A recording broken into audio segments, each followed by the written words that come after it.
gamitin, maglagay ng oil. Mainit na guys, ilalagay na natin ang garlic. Yung ginagamit ko yung garlic, yung nasa bote na, nakakat na siya.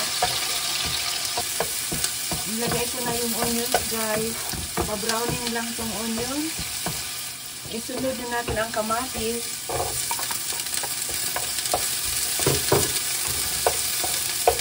Tapos ihalo na natin ang meat guys.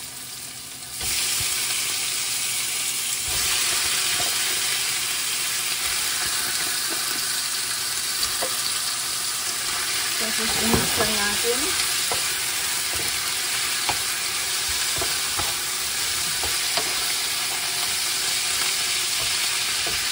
Browning lang natin ito.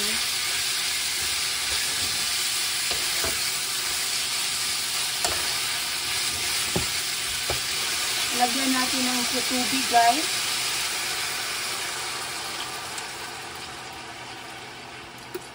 Tapos takpan lang natin. Palutuin natin yung meat. High heat natin. Mga 20 to 30 minutes or hanggang malalambot na yung karne. Check lang natin guys. Mix lang natin. Tawaan natin guys ng seasoning. Tapos i-mix lang natin para lahat ma-coat. Check natin guys kung luto na ba to. Mabango na. Mabango.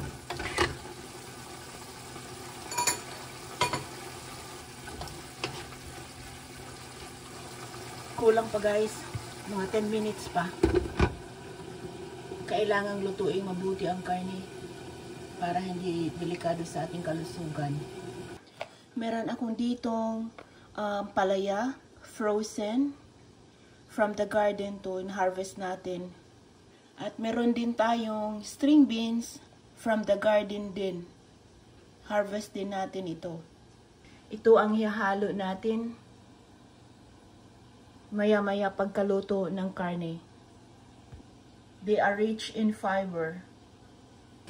Mabango na guys, naaamoy mo na yung lasa ng karne. Halo-haloin natin para hindi masunog yung sa ilalim.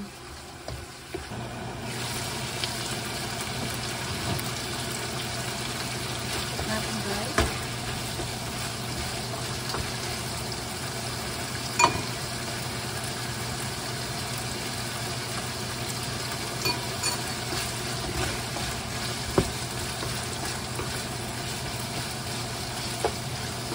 Luto na guys ang karne. So ihalo na natin yung string beans.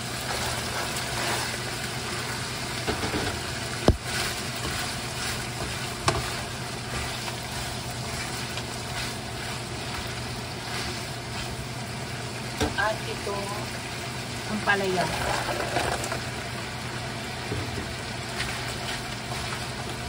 Mix lang natin guys.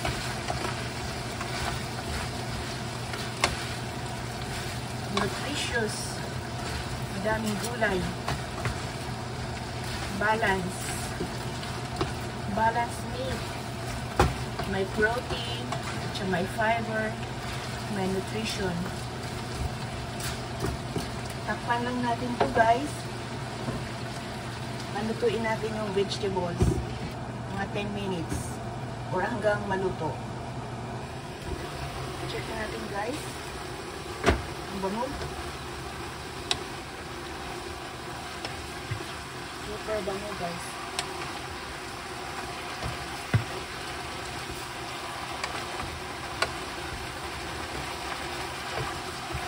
Haluin natin guys ang bell pepper. Lagyan natin ng asin.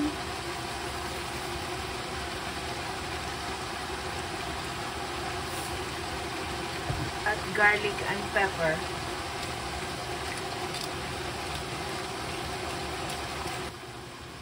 This is ready to eat guys.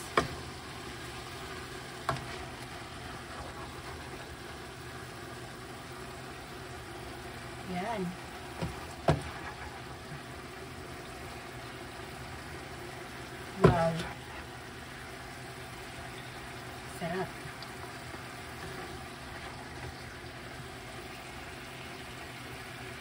Sarap ng ampalaya through string beans. Lalo na produkto sa iyong garden. Very satisfying. Ito ang ating lunch today. Thank you for watching, guys. I'll see you in my next video.